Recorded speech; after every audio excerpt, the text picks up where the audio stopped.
السلام علیکم ورحمۃ اللہ وبرکاتہ۔ بسم اللہ الرحمن الرحیم۔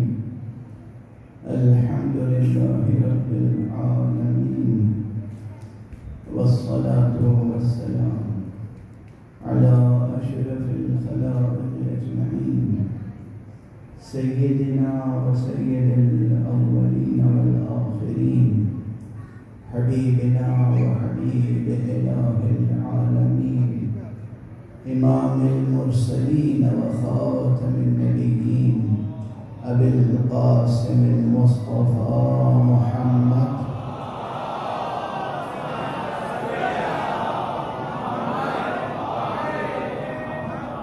وعلى أهل بيته الطيبين الطاهرين الهداة المهديين المعصومين المظلومين، واللعنة الدائمة على أعداء الحق والدين. أما بعد، فقد قال الله تعالى عز اسمه في محكم كتابه ومتقن خطابه. بسم الله الرحمن الرحيم. ياسين والقرآن الحكيم، إنك لمن المرسلين على صراط مستقيم. صدق الله العلي العظيم.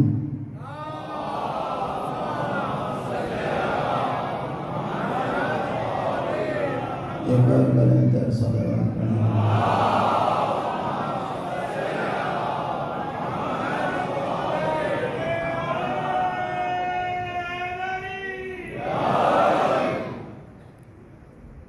میں آپ تمام حضرات کی خدمت میں انعقاد جشن میلاد سرور کائنات پر اور انعقاد جشن میلاد حضرت امام صادق علیہ السلام پر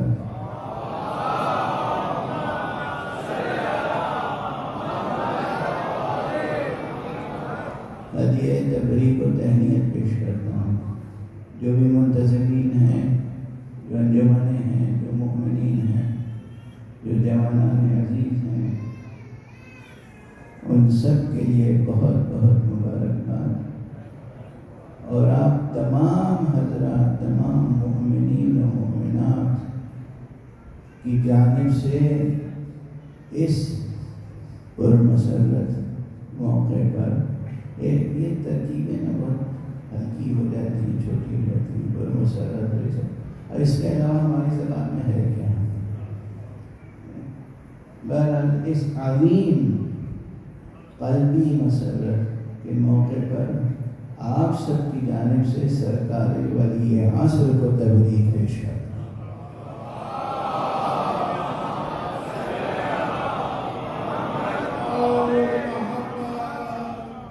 کسی مفصل تقریر اور بیان کے لیے نہ طبیعت آمادہ ہے، نہ ظرف وقت میں گنجائش ہے۔ بحمد اللہ بہت اچھے شعراء مسلسل پڑھ رہے تھے، اور کیا اچھے اچھے ادبی سجے ہوئے مرصع اشعار سننے کو ملے، اور کچھ ایسے اشعار بھی سننے کو ملے جسے ہم لوگ عوامی ادب کا حصہ سمجھتے ہیں۔ دونوں روایتوں کی اپنی اپنی اہمیت ہے۔ جو ادبی خالص ادبی اور شعری روایت ہے اس کی اپنی اہمیت ہے، اور جسے ہم عوامی شاعری کہتے ہیں اس کی بھی اپنی اہمیت ہے۔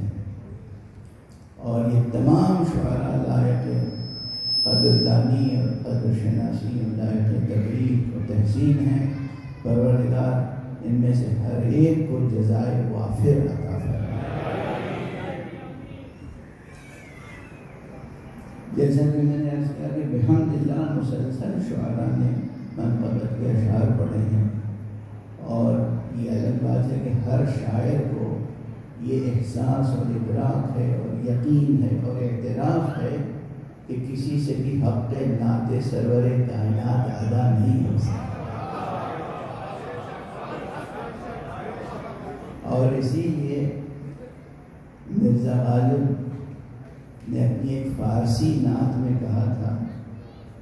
غالب ثنائے خواجہ پہ یزدان گذاشت، کن ذات پاک مرتبہ دان محمد است۔ اے غالب ہم نے تو اپنے آقا کی ثنا کا کام خدا پہ چھوڑ دیا ہے، وہی جانتا ہے کہ ان کا مرتبہ کیا ہے۔ اور ایک اور وہ جو ہم لوگوں کا نصاب تھا، جو فارسی زیادہ پڑھائی جاتی تھی، تو فارسی کے شعر یاد آتا ہے۔ عرفی بہت بڑا شاعر گزرا ہے، نعتیہ قصیدوں میں اس کا پایا بہت بلند ہے، اور عاشق امیر المؤمنین علی ابن ابی طالب علیہ السلام۔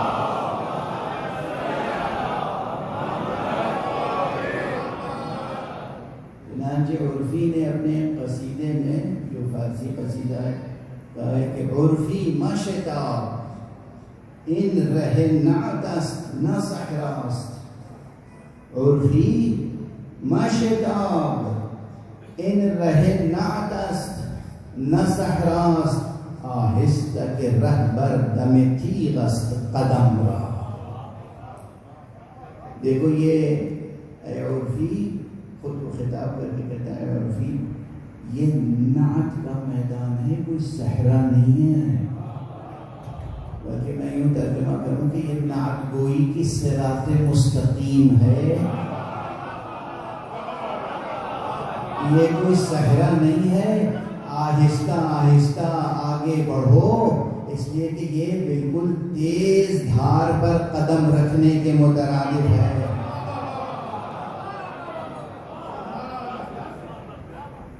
یہ عرفی جیسے قادر الکلام شاعر، ایسے قادر الکلام شاعر کا یہ شعر ہے نعت گوئی کے تعلق سے۔ نعت گوئی بڑا فن ہے، بڑا ہنر ہے، جو شعراء نعت گوئی کرتے ہیں۔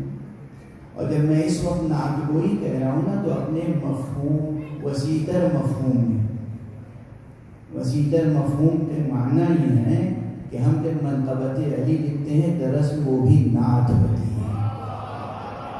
ہم جب منقبت حسن و حسین لکھتے ہیں، وہ بھی دراصل نعت ہوتی ہے۔ ہم جب منقبت حضرت زہرا لکھتے ہیں، وہ بھی دراصل نعت ہوتی ہے۔ کوئی کہے گا کہ یہ کیا آپ نے فرما دیا، یہ کیسے ممکن ہے؟ تو میں کہوں گا بڑی علمی بحث ہے۔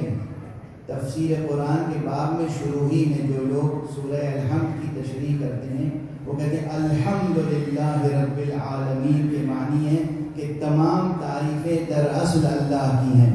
ہم کسی بھی چیز کی تعریف کریں، ایک پھول کی تعریف کریں تو دراصل اللہ کی تعریف ہے، ہم سورج کی تعریف کریں تو دراصل اللہ کی تعریف، چاند کی تعریف کریں تو دراصل اللہ کی تعریف ہے۔ یہاں بھی یہ ہم علی کی تعریف کریں تو محمد کی تعریف ہے، حسن کی تعریف کریں تو محمد کی تعریف ہے، حسین کی تعریف کریں تو حسین محمد۔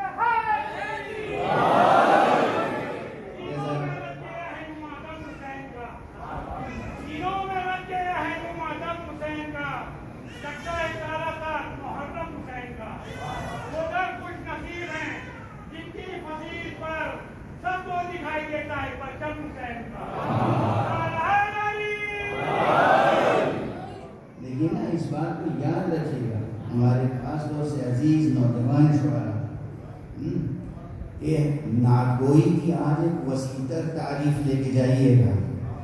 یہ سب نعت گوئی کے ابواب و فصول ہیں، یہ سب نعت گوئی کے ابواب و فصول ہیں، اور دلیل یہ ہے کہ خدا کی قسم ہم ہمیشہ اپنے کلام میں اسی کی مدح و ثنا کرتے ہیں جس کا تعلق محمد سے نہ ہو، محمد سے ہو، اور کبھی کسی ایسے کی مدح کر ہی نہیں پاتے جس کا تعلق ہمارے نزدیک محمد سے ثابت نہیں۔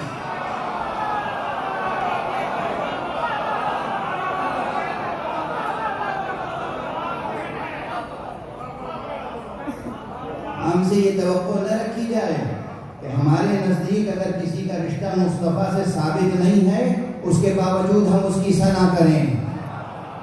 ہماری زبانیں، ہماری فکریں، ہماری تخلیقی صلاحیتیں، ہمارے دل، ہمارے دماغ، ہماری لوح، ہمارا قلم، ہمارا پورا وجود نصر محمد مصطفیٰ ہے. کی محمد سے وفا تو نے تو ہم تیرے.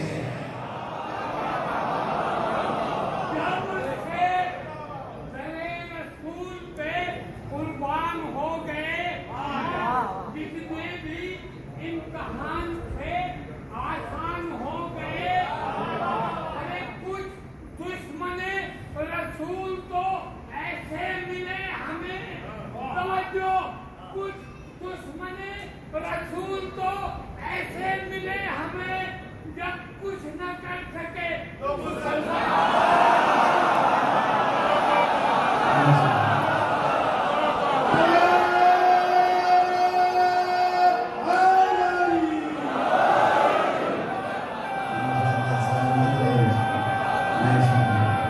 ایک بلند صلوات پڑھ دیجیے محمد.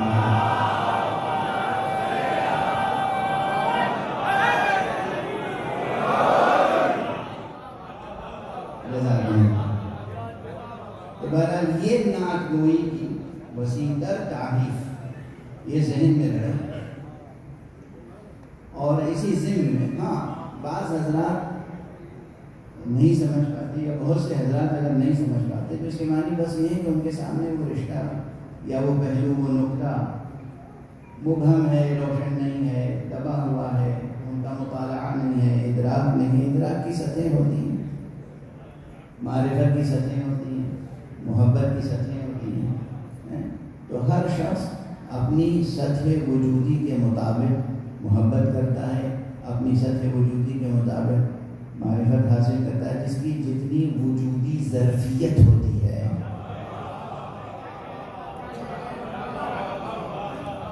یہ دو اصطلاحیں اس فقیر کی یاد رکھیے گا. میں استعمال کرتا ہوں عموماً لسانیات کے باب میں ایک اصطلاح لسانیاتی ظرفیت اور ایک اصطلاح ہے تکمیل کے میدان میں وجودی ظرفیت. جس کی جتنی وجودی ظرفیت ہوتی ہے وہ اتنی ہی محبت و معرفت رکھ سکتا ہے، اور جس کے پاس جتنی لسانی ظرفیت ہوتی ہے وہ اسی کے اعتبار سے محبت و معرفت کا اظہار کرتا ہے.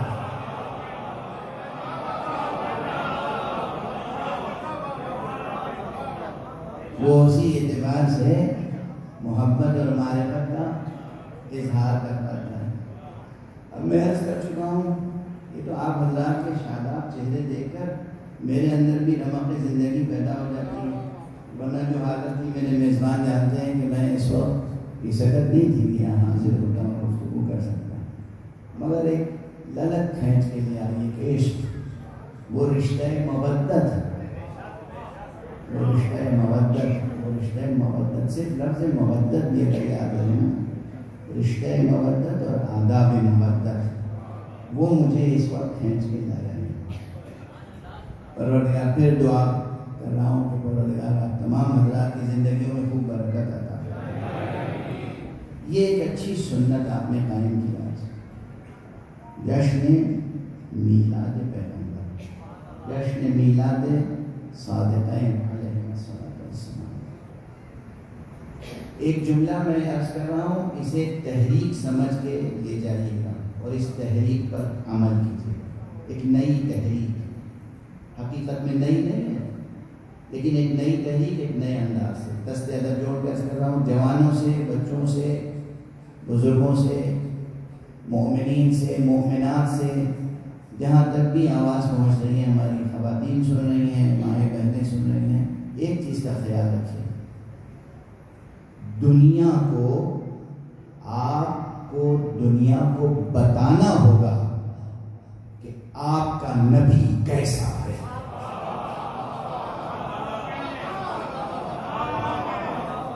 ورنہ آپ دیکھ رہے ہیں نبوت کا کیسا تصور ہے لوگوں کے پاس.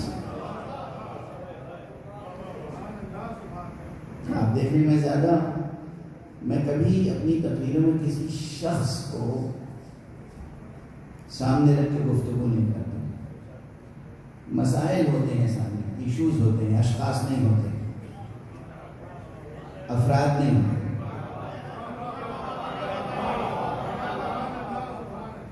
افراد اشخاص میرے سامنے نہیں ہوتے، مسائل ہوتے ہیں، نکات ہوتے ہیں، موضوعات ہوتے ہیں. آپ کو دو چیزیں اہل دنیا کو سمجھانی ہیں. ایک یہ کہ آپ جس نبی کا کلمہ پڑھتے ہیں وہ نبی کیسا ہے، اور دوسرے یہ کہ واقعاً آپ کا نبی سے رشتہ کیسا ہے.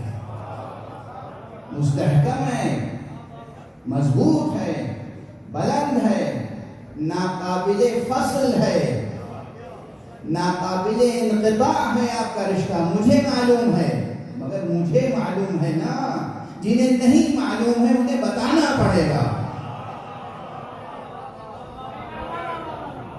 اور اس لیے جتنے منتظمین ہیں اس پورے شہر کراچی سے خطاب کر کے عرض کرنا، جس کو میں کہتا ہوں شہر اعضا. کراچی شہر اعضا ہے. آپ کو عشق ہے مصطفیٰ سے نا، جیسے پہلی محرم سے 8 ربیع الاول تک غم پیغمبر میں شرکت کے لیے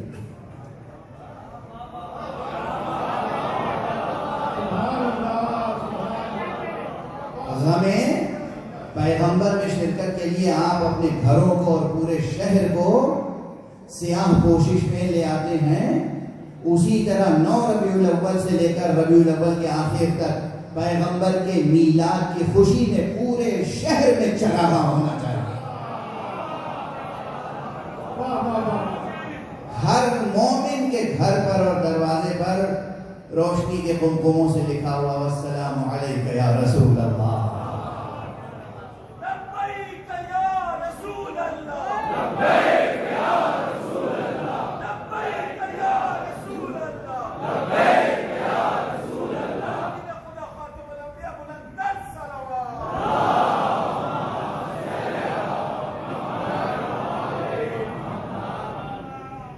پوری دنیا کو معلوم ہو کہ آپ کی نگاہ میں، آپ کی زندگی میں سرکار رسالت مآب کے عشق کا کیا مقام ہے.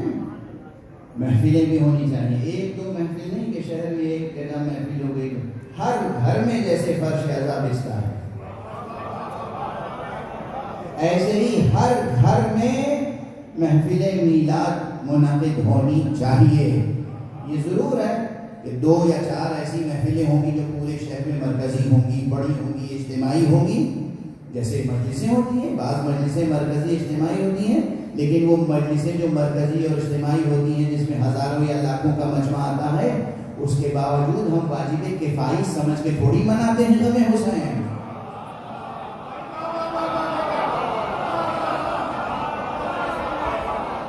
ہم غم حسین کو واجب کفائی سمجھ کے نہیں مناتے. ہمارے لیے تو یہ فرض عین ہے، ہر فرد کے لیے.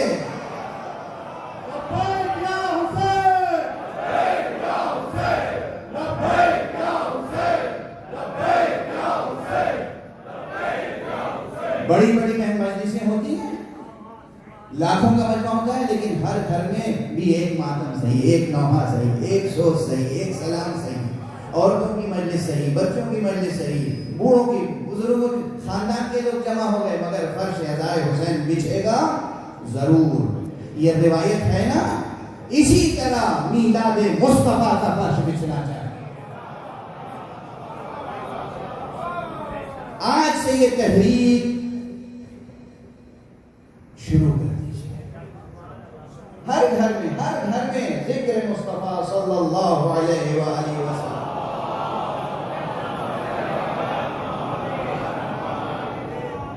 اتنی بار معنی امی بتاؤ کہ پھر کسی میں جرأت نہ ہو کہ لفظ امی کے معنی غلط بتاؤ.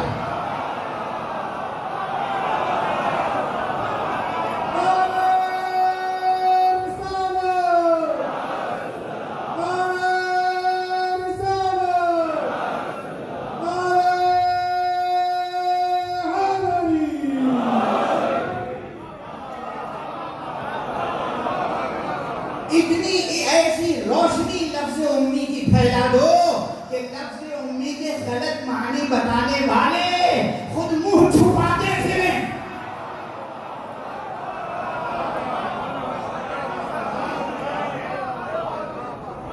امی جس معنی میں پیغمبر کا لقب ہے، امی کے معنی جاہل کے نہیں ہیں. امی کے معنی ہے کہ یہ وہ معلم ہے جس کا نصاب ام الکتاب ہے.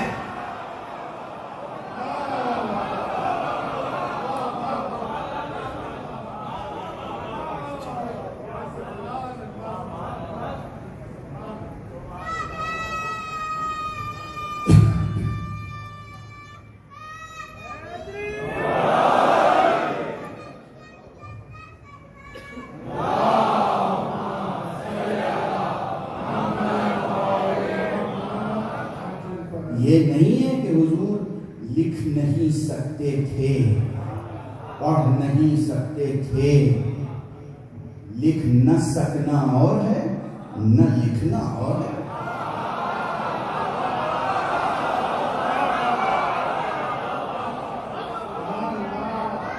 قرآن مجید کی آیت میں بس یہ کہ حبیب یہ قرآن نازل ہونے سے پہلے نہ آپ لکھتے تھے نہ آپ پڑھتے تھے.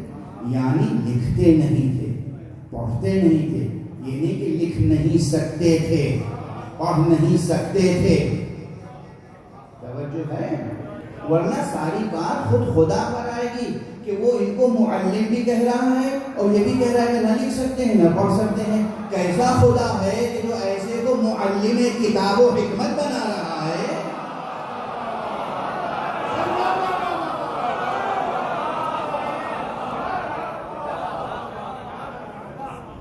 معلم کتاب هو الذي بعث في الأميين رسولا منهم يتلو عليهم آياته.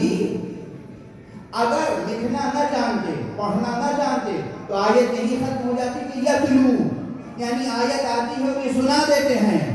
لیکن آگے کا وَيُعَلِّمُهُمُ الْكِتَابَ، کتاب کی تعلیم دیتا ہے. یعنی لکھتا بھی ہے، لکھ سکتا بھی ہے، پڑھ سکتا بھی ہے، لکھانا سکھا بھی سکتا ہے، پڑھنا سکھا بھی سکتا ہے. اس کی شان یہ نہیں ہے کہ خود بیٹھ کے لکھے.